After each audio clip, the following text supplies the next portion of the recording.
In three, two, one. What's going on, folks? Welcome to 34 Questions. I'm your host, 34, and today we have Jared Moses here joining us. How you doing, sir? I'm doing great. How are you doing? Doing well, man. Doing well. It's almost the end of the week, so that's something to celebrate. Absolutely. But yeah, man, I'm doing great. Want to thank you again for making time to do this interview and to share your story. Of course. Glad to be here. Awesome, man. For the folks out there who are unfamiliar with the flow of the show, we do some intro questions, some warm-up questions just to set the tone, and then we'll jump into the main portion where you either choose your own numbers between 1 and 34, or we go to the Wheel of Fate, and then after that, we'll end it up with a few concluding questions. Sound good to you, Jared? Sure, sounds great. Sounds like fun. All right, man. Well, my very first question for you is, how have you been? You've been doing well. You've been doing great. How you been, man? Yeah, I've been doing pretty good.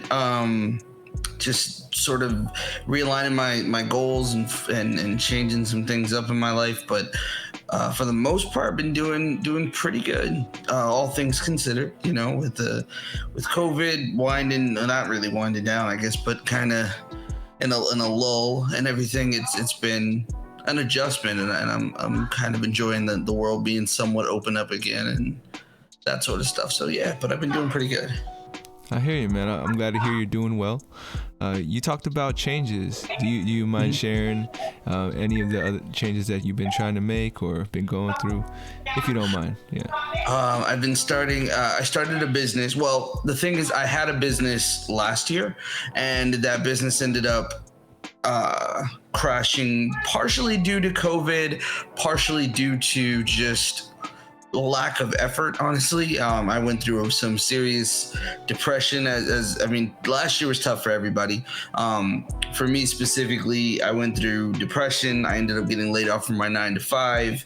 A whole bunch of stuff happened. And then I had this side hustle that I was getting ready to sort of launch into a full-time business. And then that kind of went to hell. So I was able to get back at it this year. My wife was actually able to get a job, and her job was actually able to cover our entire income, and she's basically making more than what we were both making with our last job. So she pretty much told me, why don't you take, this was I think around January, she pretty much just told me, why don't you take this year and do what you want to do, figure out what you want to do with your life and do that, chase that down. And I got this. So I spent some time just sort of exploring different things. And then I ultimately figured, now I have the time to do this business and I can actually give it a real go. So I've been starting that up, and that's been going pretty good so far. So those changes have me from the loafing around the house, gaming and all that stuff, to now having to be up early in the morning, working, speaking to clients, that kind of thing every single day. That's kind of where I'm at now. So those are really the changes, but they're good changes, and I'm happy about it. Yeah, man, that's what's up. Shout out to your wife for for the opportunity, right? And exactly. That's a real strong partnership, man. That's what's up. Exactly. But yeah, I'm glad to hear you on a path that you're enjoying, and yeah, man, one whole year to try to figure it out, huh? Like, yeah, we all kind of had that, and I know for me this came out of that too, because I had that year to kind of try to figure it out. So yeah, man, that's what's up. Yeah. So yeah, and I love the creativity of it all, of you doing that and coming from that. With the business side of the stuff that I'm trying to do too, it's I recently started a podcast as well, which is basically documenting the journey of starting this business, and sort of just like a journal of all the stuff that I'm learning, my failures, my successes, and kind of trying to put it out there for people that have dealt with some of the stuff that I've been dealing with, or I have dealt with, and trying to show that it's possible to get where you want to go. So documenting basically the next year of what that looks like, and hopefully be able to provide some value that'll guide people in a way that'll help them to do the same thing. For sure, man. You know, I could already imagine it like when you have some video with the vocals that you have lined up. So whatever you're describing in your podcast, you could just match up with some visuals. It's like behind the scenes thing for your business. It's gonna be sick, man. That's what's That's up. Dope. I think I mean you're creating the content for it, so eventually you'll be able to make it happen. Gotta ask you. You mentioned it a couple times, but what exactly is your business that you're starting? If you don't mind sharing it. No, not at all. It's a digital marketing agency. The agency is specifically geared towards HVAC contractors. Typically, because I wanted to actually be an HVAC technician a few years back, but I didn't have the money at the time to go and get the education and do all that stuff. So, but I've always liked that industry. So, being able to help them to get their messages, to connect with their people is a passion of mine. Also, we're based on the general idea for us is that we believe in transparency, authenticity, and self-awareness, and we believe in working with brands that have that same mentality. So people that truly want to connect with the people they serve, truly want to connect with their communities, those are the kinds of businesses that we do business with, because that's how we carry ourselves. I'm a firm believer that businesses and companies they don't have to be faceless organizations. They should be for people, by people. When somebody starts a business, no matter how small or how big it is, it originally was started by a person, and that person had an idea, they had a goal, they had a dream, they had a purpose for doing what they were doing. And when you allow that part of them, that part of the business to speak, you allow it to connect with the people they serve. I don't believe in B2B. I don't believe in B2C. I believe in P2P. I believe in people to people, because that's all it is. So helping businesses to really enhance their message and do that is awesome. And so that's what we ultimately aim to do. Yeah, it sounds like you're bringing them to the new age, right? Because like when I think of HVAC, it sounds pretty old school, even though I know it's important and everybody needs those folks around. When I think about it, I think of it like an older generation type thing. So I think you got something there, helping out all those folks get connected onto the web. Make it easy as a customer to find people that are trustworthy and have a connection with the community, the small businesses. Exactly. Yeah, I mean, when you think about it, like even any of those like trade service businesses, like electricians, plumbers, all of them, it is very, you think very old school. I do too. It's very old school, and for the most part, we don't really think about the customer service. For the most part of that, it's kind of like, if my toilet's broken, come fix it. I don't really care. But you do remember the plumber or the HVAC technician or the electrician that took the time to remember your name, that took the time to call you the day after they came and make sure everything's good, or asked about your dog or whatever. You remember those kinds of moments, and that's what makes somebody not only choose you the first time, but definitely the second, the third, and the fourth, and you become their go-to person. And so being able to position these companies to be that's the goal every single time. I gotcha. I believe I'll try to make some time to ask you more about that. Sure. But just to move along, I gotta give you the second question of the warm-up, which is, what would you like the audience out there to know about you? I am a filmmaking hobbyist. I write screenplays as a hobby. I've done that for the past 14 years. I love screenwriting. I've always wanted to be a director, like a film director. I've always wanted to do that. So, at the beginning of the year, I actually started learning how to do that. Learn the art of videography and cinematography is a better terminology for it. And just sort of learning that. And that's kind of been my hobby on the side of doing that. And my ultimate goal is, to take this business that I started and be able to, build it as an asset that I can roll into one day, starting a production company and actually do that full time, making movies and internet television shows. So that's something I absolutely love and would love people to know that about me. That's what's up, man. Yeah, that's definitely something new that I mean, this is the first time meeting, but you know, I am a big media consumer, so mad respect to you for trying to be a creative in that space.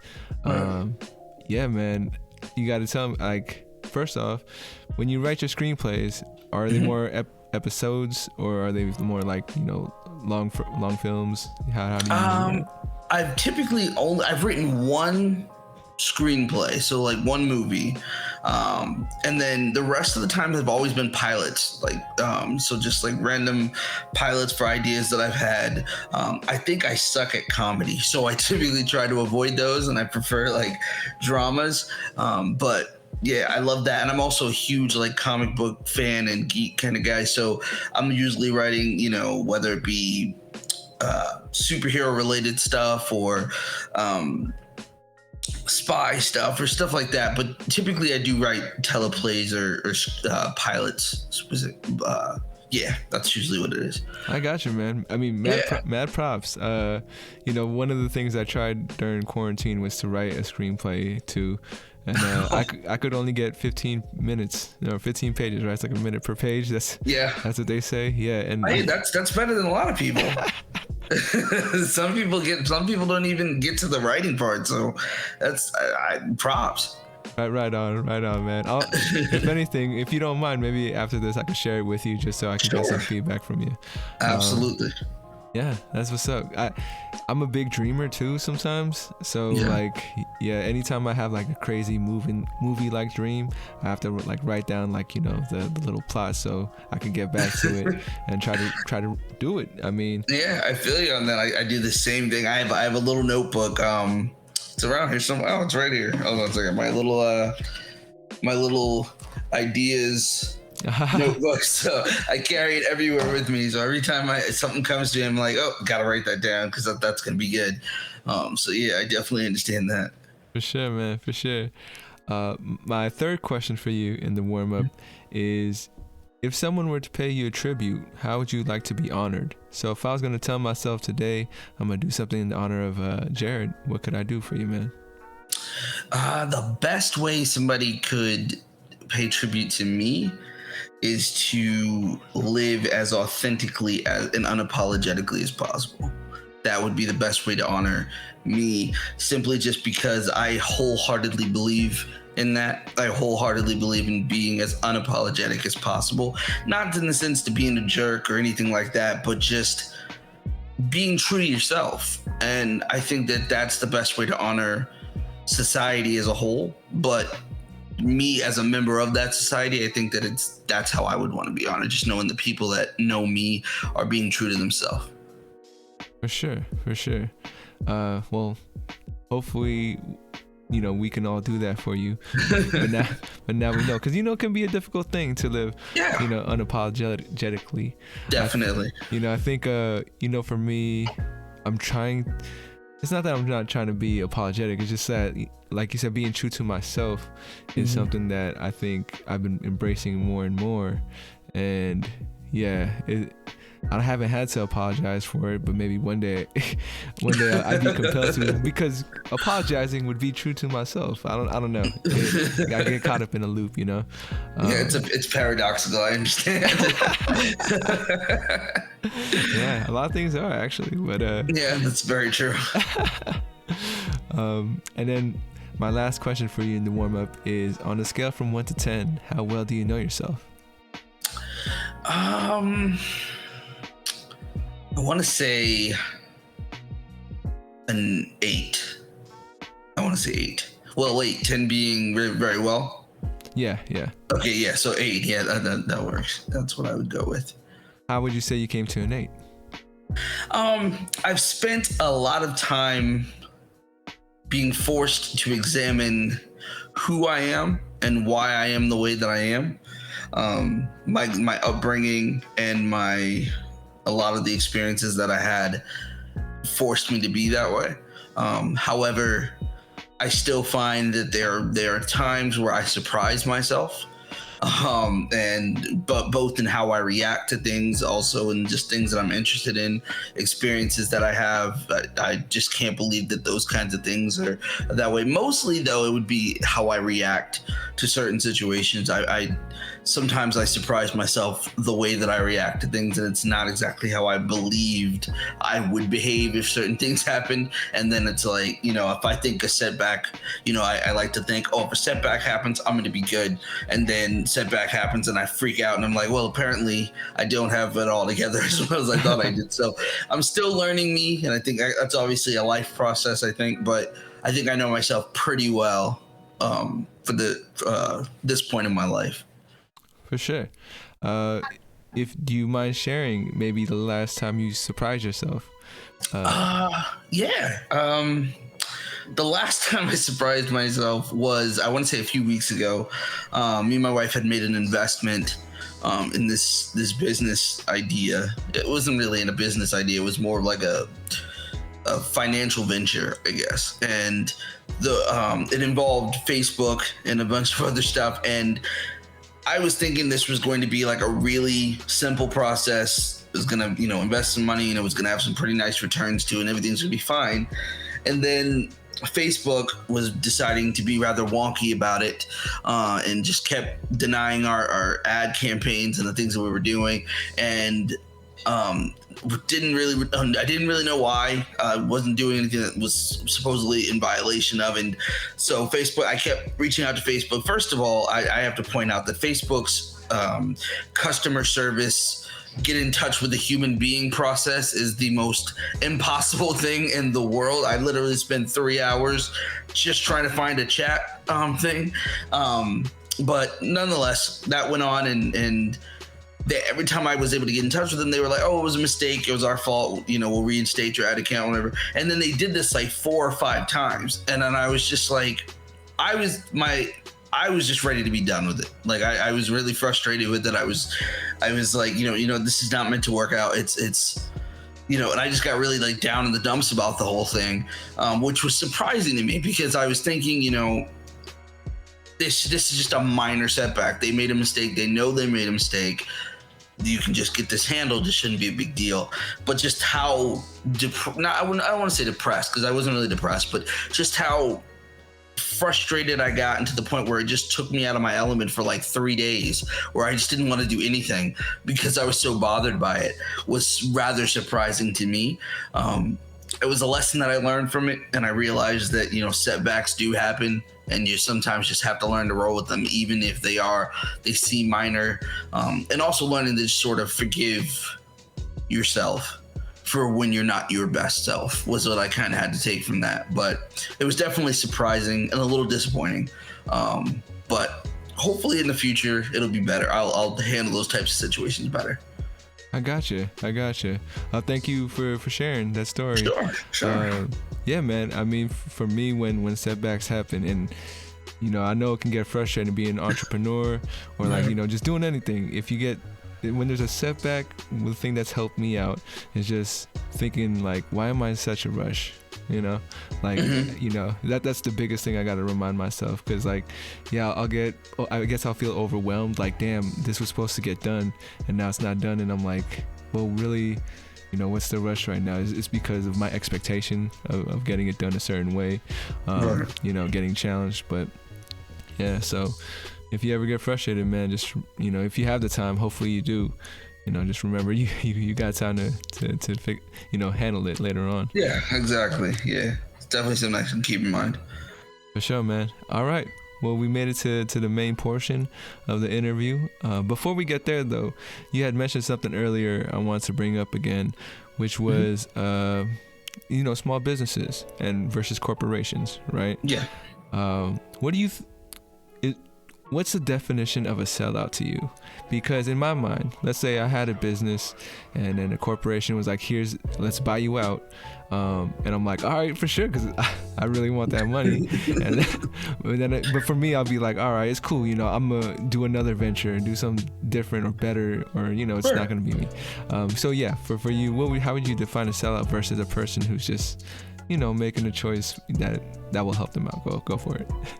For me, I think a sellout is a person who chooses money over purpose.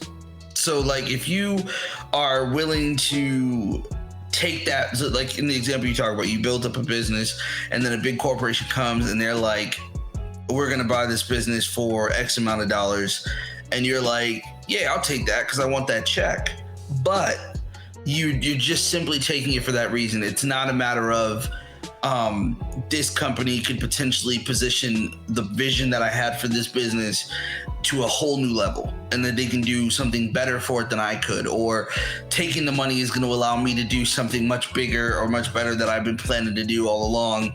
You know, if it's purely just I'm taking money because I love money, that to me is selling out. If it's taking money because you have a bigger goal or bigger ambition, or you feel like you've taken the company as far as it can actually go on your own, and somebody with bigger pockets and more resources could do better with it, I don't think that's a sellout at all. In fact, I think that's selfless within itself. So yeah, that's what I consider a sellout. Whew, all right, just wanted to get some words of affirmation from you, man. Well, you know, because in all honesty, you know, with this podcast, I'm not 100% sure of all the terms and conditions I signed up for when I put it on all these sites. So maybe one day they're gonna come after me and be like, yo, you know, we want to take this whole thing from you, you know, and then I'll be like, well, damn, I'll be put in a situation that, you know, to some could seem like I'm selling out, but, you know, there is other plans, and hopefully, you know, I just have to prove it with my actions. True. The other thing that I would say is, if you can look at yourself in the mirror when it's all said and done, and I mean, like, one, in a situation where, like, let's say you put it on, I don't know, Spotify or whatever, and they're just like, oh, you know, we have eminent domain and we're taking your product, you know, then that's not really on you. But if it's a situation where they're like, you know, hey, we want to offer you this big check, you know, in whatever, if you can look at yourself in the mirror at the end of the day and say, you know what, I made the right decision for me, and this is what I wanted to do, that's all that really matters. Because the only person who can really truly determine if you're a sellout or not is you, because you're the only one who knows your intentions.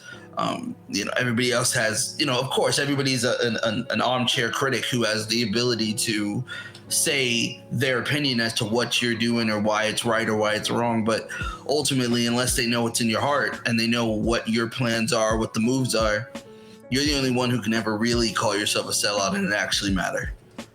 I mean, that's very true, man. It's really what we think of ourselves that matters the most, right? Exactly. At least should be. That should be.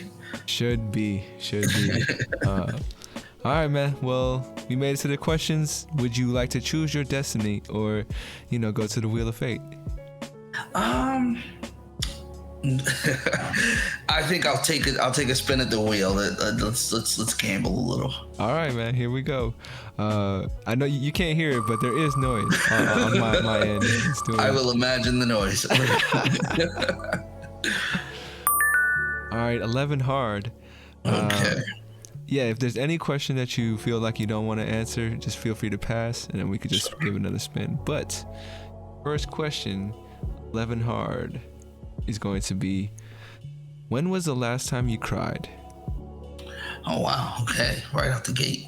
Yeah, I mean, last time that I cried. If you're cool with it, yeah. Yeah, no, I'm cool with that. I came here fully prepared to answer any questions. So, the last time I cried, I think it was a couple months ago. I was going through a bout of depression, and I was dealing with loneliness. I was feeling a lot of loneliness because I have friends that they're all, you know, back. I live in the Midwest now, but I did live. I used to live in Jersey, and so all my friends were over there. And so we had a podcast that we were doing. It was called the Mansell Culture Podcast, and it was really important to me. And that ended up coming to an end. But also that podcast, I felt, was the thing that was holding us together as friends. And so that ending to me felt like the end of a friendship. And then, you know, examining my life and the kind of people that were around me, or lack of, keep in mind, like I said, I moved to the Midwest with my wife, and so her family's here. This is where she grew up. Everything and everybody that I know is back on the East Coast. So ultimately, in that moment, I felt truly alone. Not that my wife wasn't there for me, but in that moment, I just felt alone. And so I just broke down over it. And actually, I think I cried about it for a couple days, honestly. But that was, I want to say, it wasn't a couple months ago. I think it was like last month, honestly. So yeah, that was the last time. Damn, man, that was some real shit right there. No, thank you for sharing. Of course, no problem. Yeah, bro. I mean, so you moved recently, like? We moved at the end of 2019. It was, I want to say, after Thanksgiving, in 2019. So it was like December 2nd, I believe we moved from Jersey to here, and then we were here. Everything was normal till Christmas, and then after that ended, we were having a pretty good time from January till about March, and then COVID happened, and then we were pretty much quarantined in the house for the year, and which was a whole other thing when it comes down to like depression and stuff like that. To be honest with you, I kind of actually developed a form of agoraphobia when it came to being in the house. Like, I got so anxious over everything that was going on in the news and everything that I didn't even want to leave the house, like, at all for anything. The first time I actually stepped foot in a building that was not my own house was March of this year. And we went into quarantine in March of the year before. So it was like a full year before I even stepped foot in another building. I actually got in a car for the first time, maybe February of this year. So like, I refused to leave the house without having like major anxiety. So yeah, it was a lot. Yeah.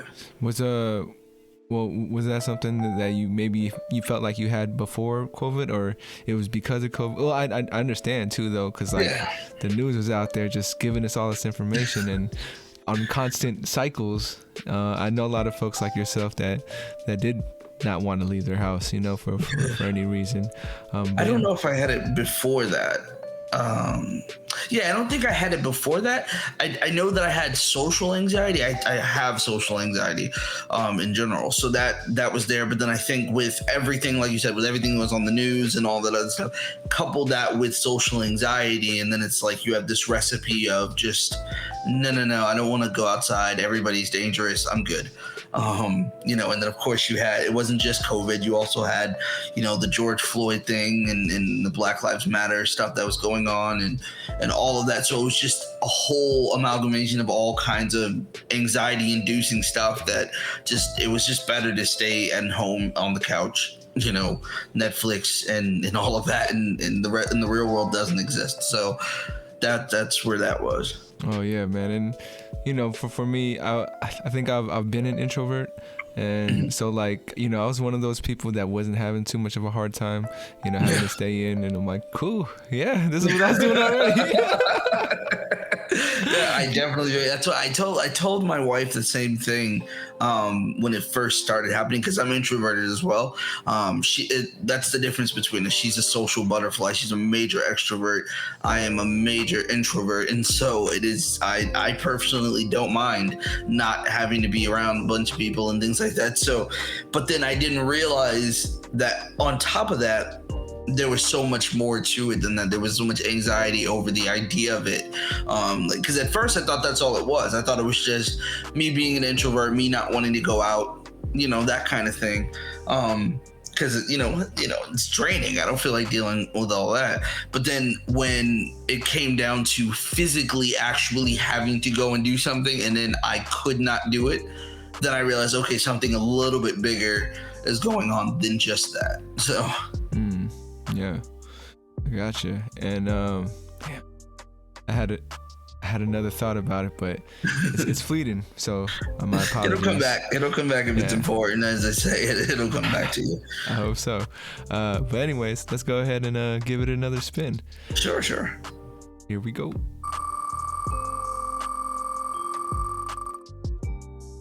It is bugging me, man. I've been trying to remember what I was thinking about. All right, here we go. 18 easy. Going down a couple levels. Okay. Here we go. What's the best performance you've ever witnessed? Oh wow, that's interesting. It could be a concert, play, dance, whatever. I've actually never been to a concert before. Word. My whole life ever. Dang, for sure. So that one I couldn't say. But it could be like a TV show or a movie or. Yeah. Okay. Yeah, shoot. Like you opened a couple more doors for that question. I didn't even think about it that way. Yeah. Okay. Okay. The best performance? That's hard. I can only give you what comes to mind. I was a big fan of The Vampire Diaries. The Vampire Diaries. The movie? The TV show. Oh, I didn't even know there's a TV show. Okay. Yeah, there's a TV show. Yeah. So I watched that, and there was this particular scene where the main character. It's so weird because like it's not typically a show that a lot of guys watch, at least not the guys that I know, but nonetheless I was watching this, and in this particular scene the main character comes to the realization that her brother is actually dead. Spoiler alert if you do happen to watch the show. But I mean the show's been off for like years now, so hopefully you've already seen it, but if you haven't, yeah, that happens. So she realizes that he's gone, and then when the whole episode she's in like major denial about the whole thing, and then she finally realizes that he's dead, and then she has like this major like breakdown emotionally. It was like one of the best scenes I've ever seen on television before, and I continuously watched that scene on loop. She burns her down her house and everything. It's awesome, but that would probably be the best performance I've seen. It's done by Nina Dobrev. So when you blow up, man, and this becomes majorly popular, just let Nina Dobrev know that I mentioned her. Oh no! Hey. I will try to get y'all connected, bro. I'll try to get y'all connected for sure. I appreciate you. But Vampire Diaries, all right. I'm gonna have to look for that scene now that you mentioned it. Yeah. For me, the scenes that get me is the hysterical laughter after something happens. Like it could be the Joker, but I feel like the most recent one, Breaking Bad, when Walter White finds out Skyler like gave away the money that he was saving up. I don't know. Oh, my bad. Spoiler alert. If you haven't seen Breaking Bad either. But... No, that's the thing. I literally just started Breaking Bad. Oh no, I'm so sorry. God damn it. It's all good. It's all good. No, I have no problem with spoilers. I'm a weird person. I mean, like I read books and stuff. I will read the last page of a book before I buy it. So I don't care at all about spoilers, but Damn it. I just feel horrible. But anyways, look out for that. I will. That's something. Yeah, one of those kind of scenes. I forgot. Like, whenever something so crazy happens and it's bad, but the character can't do anything but laugh at how bad things are. Yeah, I'm like, I don't know, for some reason that resonates with me. I'm just like, damn. It might be a psychological reason for that. That's interesting. Dude, I mean, that definitely, like, I feel like there are some times when situations happen and I do laugh and people are like, what's funny? And I'm like, it's like, how bad it is funny, Like, this is crazy. That's funny. But yeah, no, I get that. Sometimes it's an emotional response, and it's the only way to respond sometimes. Yeah. Now that you say that though, I think about the Joker and Heath Ledger's performance in The Dark Knight. Yeah. That's probably one of my greater performances as far as movies go. That would be one of my favorites too. So. Yeah, no, I mean, R.I.P. Heath Ledger, man. Yeah, definitely. But any kind of like actors, for sure, I got mad respect for them too, because they got to put them, like the really good actors, put themselves in a place where that's who they are, and it's like, that's hard enough. Like people act not like themselves all the time. But to embrace a character and become that character, I think is a whole different thing. Especially like method actors and people who like take the method of like embodying that character like 24/7, even when they're not on like set, they're just like, I'm gonna be this character for the entire time of production. It's like I don't know, I would go crazy like having it, especially if you're like a villainous character too. Like if you're not like a heroic or honorable person, you have to be like a douche like forever. That's weird. Like that's kind of weird to me, but yeah, I can understand that. Yeah, man. I mean, I haven't talked to any actors, too many actors. I did to one, but we didn't talk about acting. But yeah, it's something that I actually want to try to do eventually in my lifetime. And act or talk to an actor. Yeah, act. Oh, okay. and hopefully talk to actors too. But, talk to actors about acting. I mean, but yeah. No, that'd be cool. Acting. I tried that once. It didn't work out for me, but I just think that's because I'm not really meant to be an actor. I think I'm more meant to be a writer or a director than anything else. But and yeah, I feel you, dog. Because an actor is what I want to be, but saying similar, I feel like I'm way better in the writer's room or directing. I don't know if I could be a director, man. I'm not. I don't know if I can express my vision and like have it like, you know, palatable for other folks to understand and, you know, have it all come together. I haven't tried, but have you ever tried? You could. I've done a little bit of it, but not like anything major.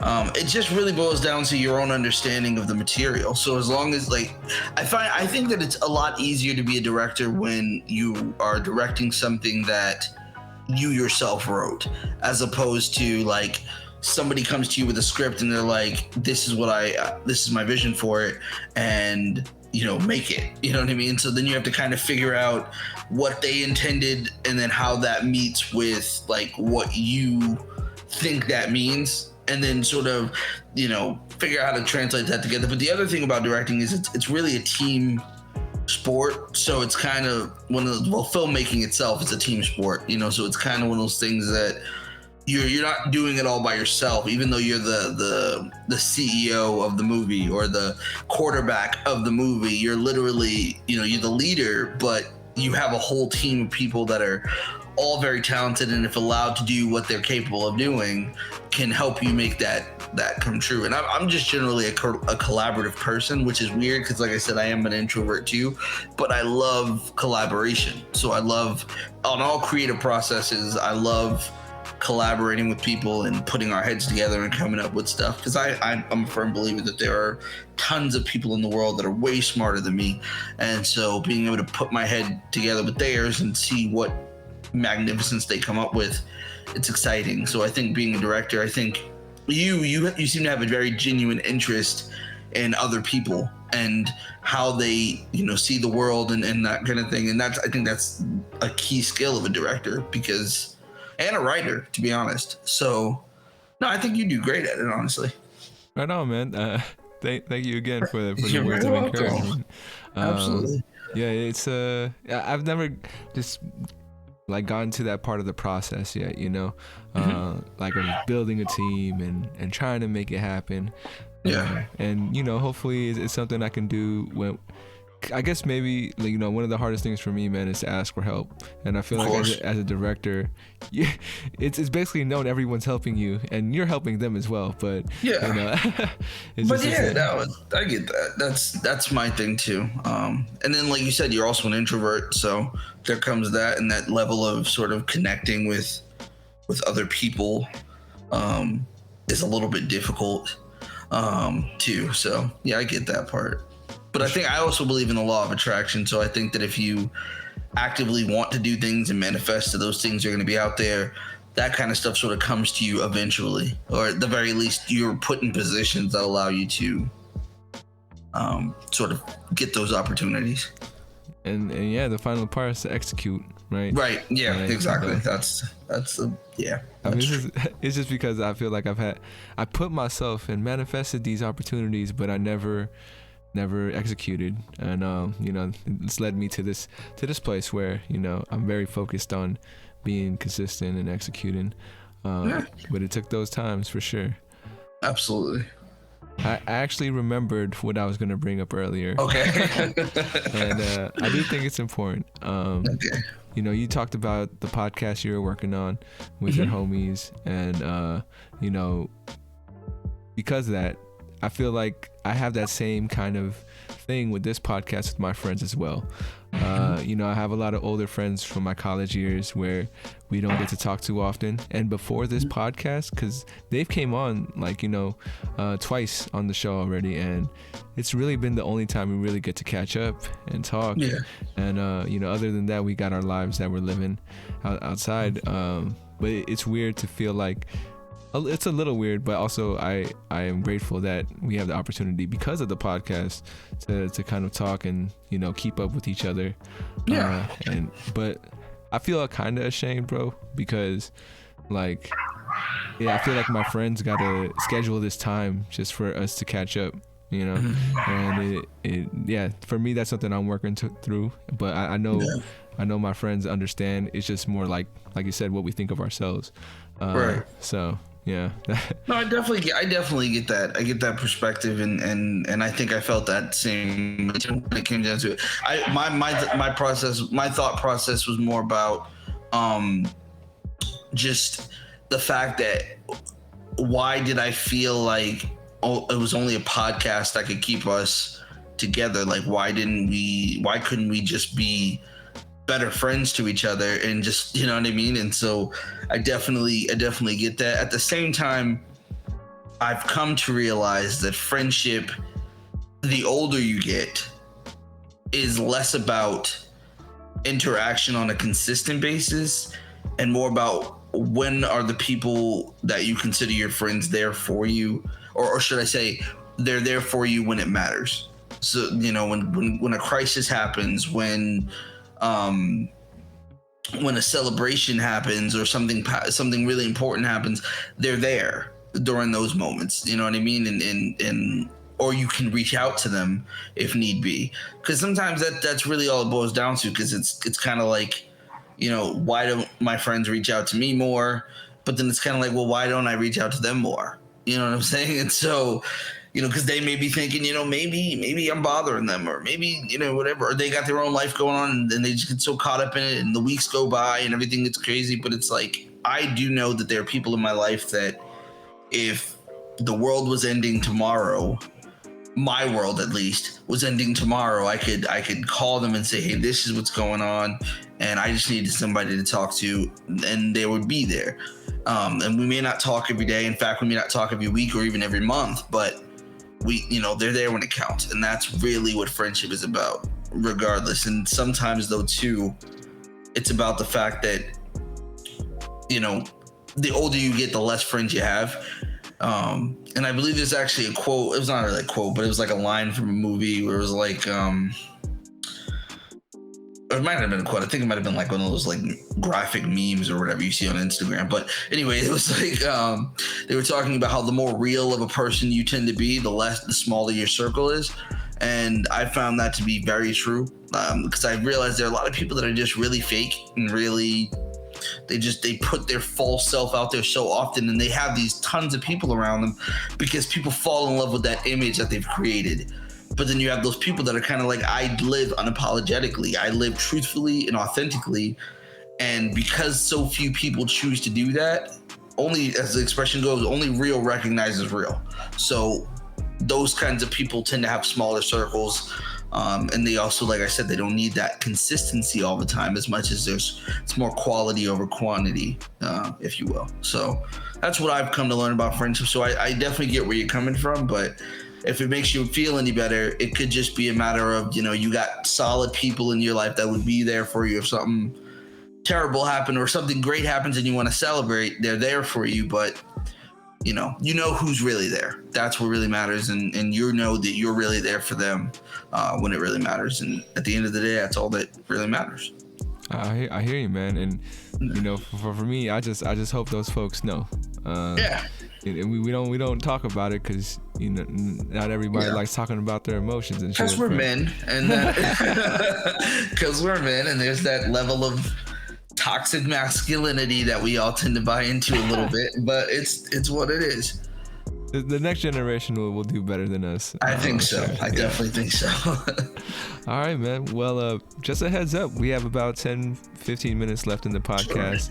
Sure. Been having a great time. I hope you too. Me too. Love this. For sure, man. Let's give it another spin. Here we go.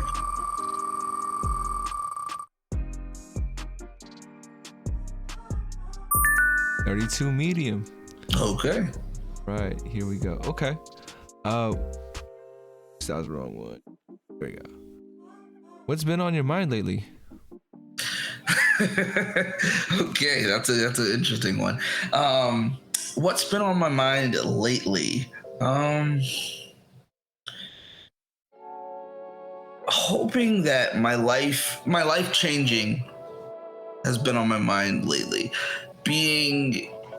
Wanting to be the first person in my family to amass wealth and on a generational level, and knowing in my mind that I can do it, seeing it and being aligned with it, and just trying to follow that path has been on my mind. And also the recognition that no matter what anybody tells you, trying to do that and trying to walk that path is a very, very, very lonely path. And because people don't tend to either A, believe in you, or B, they want you to do it, they just don't want to walk it with you, and so recognizing that has been on my mind, and accepting it has been on my mind, because I know that in the end it'll be worth it. Yeah, man. And hopefully in the end you'll also find the other folks who want to build that thing with you without, and I mean, I feel you doing this podcast, it's all solo dolo until, I can start building a team. And, you talked about, a failed business. I've had a failed, I can't even call it a business because I'm not a business-minded person. I wasn't making no money, but, I started a clothing brand that right now isn't really my main focus anymore. And yeah, I mean, my first dream was to be a rapper, and that didn't, mine too, bro. Mine too. Yeah, it didn't work out. So a lot of failures, but that's important. Though you need those because they give you that direction. So you need that. And we come to find everything we learn from those failures will help us with our future stuff too. And I think you got it, man. You got that first, I guess, the most important trait. Someone told me, an entrepreneur on the show told me, the most important trait is perseverance. Like, because you're gonna fail. That's like, that's not like if you're gonna fail. That's when you're gonna fail. And it's just about bouncing back. And hurry up and get to it. Hurry up and get to the failures. That's the goal. That's what I always do, right? That's why, at least that's my mind state. I want to hurry up and fail so I can, learn from it and move on. Man. I will say this, that it falls in line with the whole what's on my mind lately, and the advice I'd like to impart just based on that is just, it's not even advice, it's just more of a realization. I struggled a lot with indecisiveness. So just not able to make a decision. And then I've come to realize that indecisiveness is nothing more than just fear of making a mistake and wanting to get it right. And so being afraid that if I make this choice, then everything's going to go to hell and it's going to be bad. And then with that thought process, you make no decision, but then you ultimately fail anyway. So it's like, that's the thing that's ultimately been on my mind beyond all of this other stuff. That thing, if I could share, like if anybody hears this and they're struggling with indecisiveness of any kind, just know that that's nothing more than just your fear of making a mistake in disguise. So just choose something, even if it's the wrong choice, just choose something. For sure, man. I think that's what we all kind of struggle with at some point, for sure. Mm-hmm. I'm a big overthinker, so I'll spend all day analyzing whether or not I should, get out of my bed. Something simple like that. Yeah, I hear you. I'm the same way. I feel it. Well, all right, man. We made it to the ending portion of 34 questions, but before we do the concluding questions, there's this thing I've been doing with my guests called the 34th mantra. It hasn't been released yet. You haven't seen those episodes yet, but okay. I got 3 phrases that I'd like you to fill in, and they're fill in the blanks. The first phrase is I am blank. I am worthy. I am worthy. Mm-hmm. The second one is I can blank. I can do what? Anything. I can do anything. Mm-hmm. And the last one is I will blank. I will keep going. For sure, man. Now, if you ever need a reminder in the future, you got a soundbite of yourself, just nice. just I love reminding that. you. I love that. Put this in that behind the scenes documentary that you do. Absolutely. But for sure. Moving on to the concluding questions. This first one is from my previous guest. Shout out to Lane for his question. Hey, Lane. His question for you is, what are you doing to make the world a better place? That's a great question. Not enough. That's sure. That's true. But I think for me, I think helping my business is what I consider to be making the world a better place. Helping businesses position themselves with better customer service to connect with their communities and give back to it. I think that's the best I can do for the world, and that's what I'm trying to do to make the world a better place. For sure, man. I think that's something, I don't know if all entrepreneurs know this, but if you're not doing it for the money, for the fame, or the status, when you build in a business, you are changing lives. Because people are going to be working for you, that's their livelihood, is to do something that you're envisioning. So yeah, I think that is definitely one way to make the world a better place. Right. I would say that on top of that, I agree with you.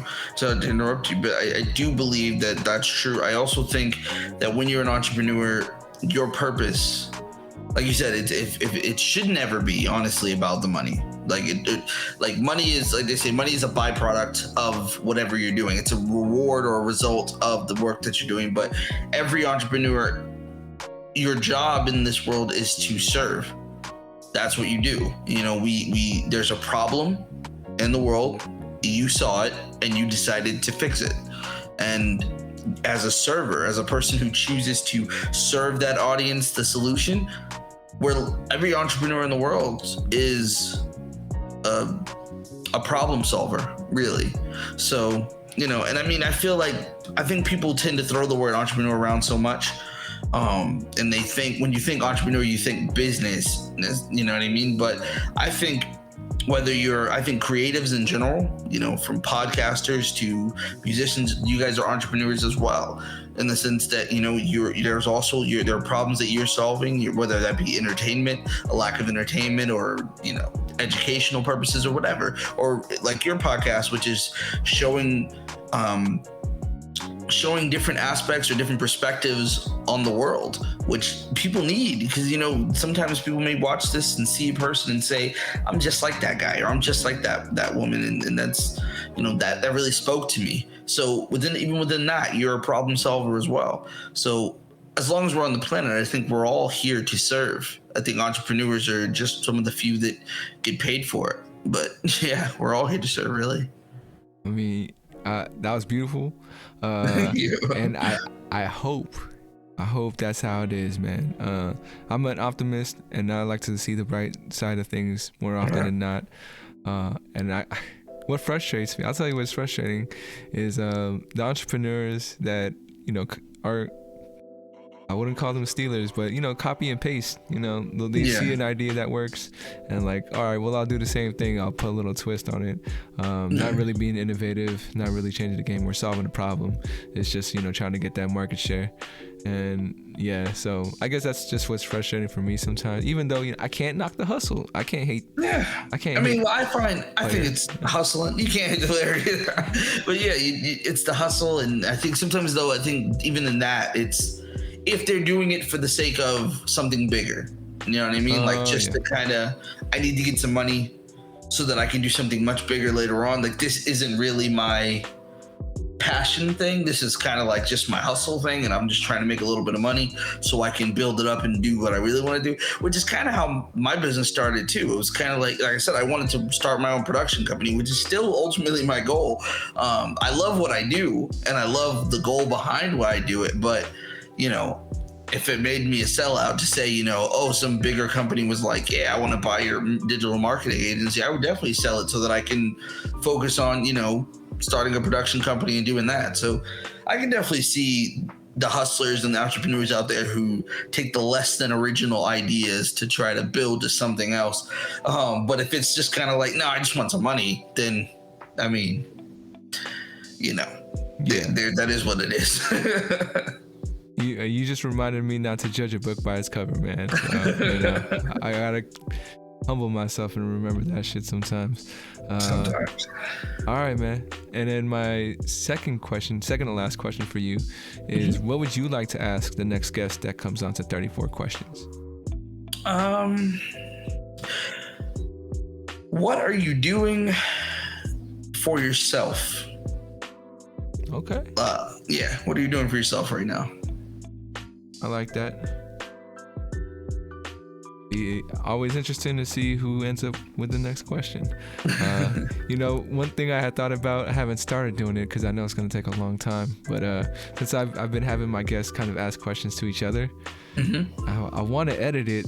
So let's say you're asking your question and I'll edit it for the next person's video. So, at the same time, like you wouldn't know until that came out, but you could see how you guys are connected. So sort of like editing it as like a fan question type of thing, or not fan question, but like a guest question, and then they'll answer it directly to that thing. Yeah, I can see that. That'd be dope.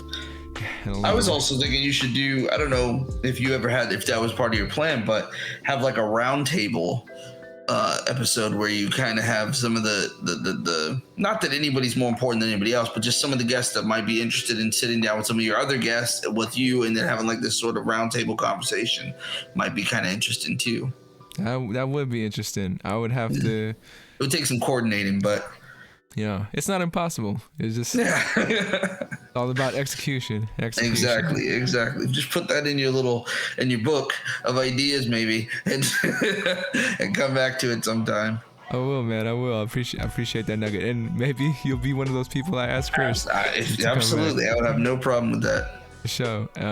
And then my last question for you, the question that ties everything together. Couple generations down the road, maybe your great-great-grandkids are watching this. What would you like to tell them? I would like to tell them that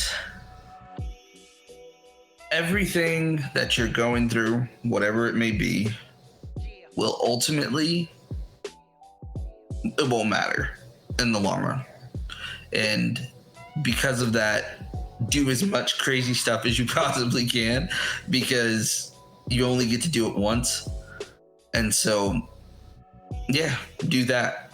If it calls to you, do it. As long as it's not killing anybody or hurting anybody, do the things that call to you. And remember that in the long run, it doesn't really make a difference to anybody else. So just be free to be you.